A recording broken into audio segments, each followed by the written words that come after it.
sunny day on Festive Road. The children were playing witches and wizards.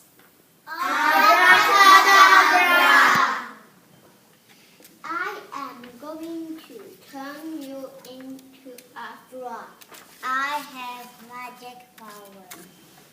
Mr. Benn went to the costume shop at all the interesting costumes. He saw a wizard costume that he liked. As if by magic, the shopkeeper appeared. Which one would you like to try on? Wizard one, please. He went to the changing room and put the costume on.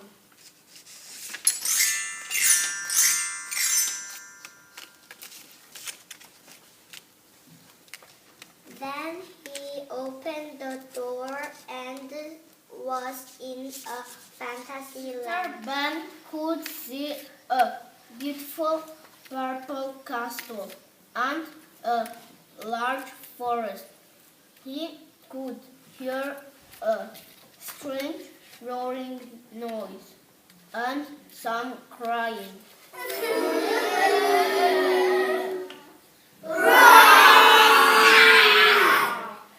He felt a little worried.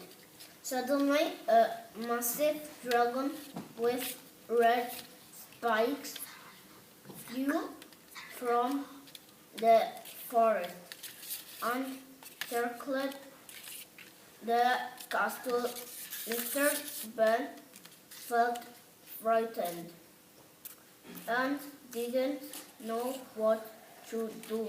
He quickly ran to the castle door. At the door, Mr. Benn saw what looked like a small pretty princess with long golden hair and the tall, handsome prince. But both of them were crying. Mr. Benn walked over.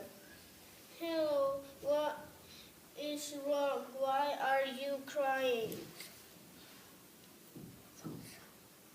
We are so scared living here because of the massive dragon that lives in the forest. He went to eat us. Who are you? Hello, I am Mr. Benn, and I am a wizard. Who are you? I'm Princess Paula, and this is Prince Tom. That dragon is terrible. We need to get rid of the dragon. I have an idea, but I need your help to get that dragon close enough to me.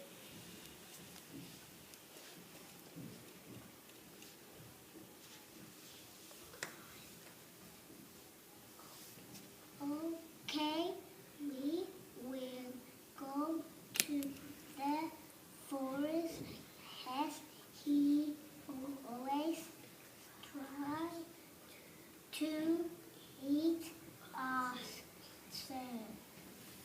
Prince and Princess went out to the forest.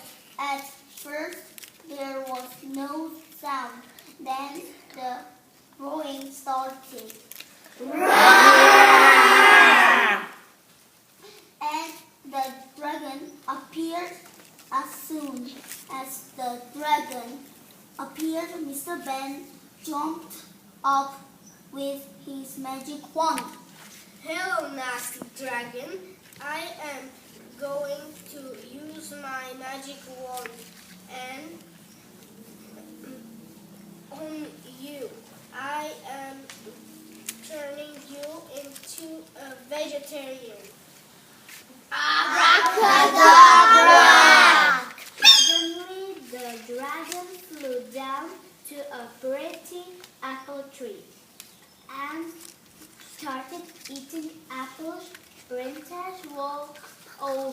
to the dragon, and the dragon looked up.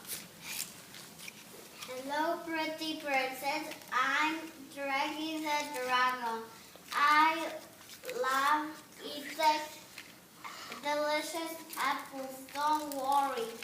I will not eat meat again. I only want to eat fruit and vegetables from now on.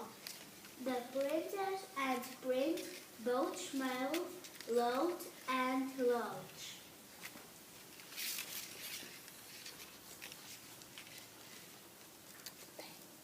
Thank you so much, Mr. Benn. Suddenly a man appeared and showed Mr. Benn a door. This way, please. Mr. Benn went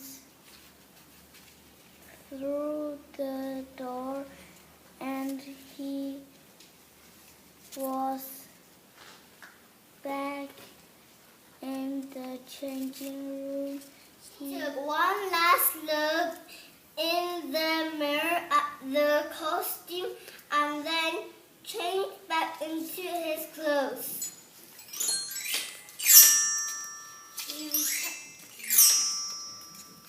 He returned the costume to the shopkeeper, and the shopkeeper gave him the one to keep us a souvenir. Mr. Benn was delighted. Thank you for the wand and goodbye. Back home, the children were still playing at witches and wizards. I'll never forget that dragon. Then Mr. Benn went home. The end.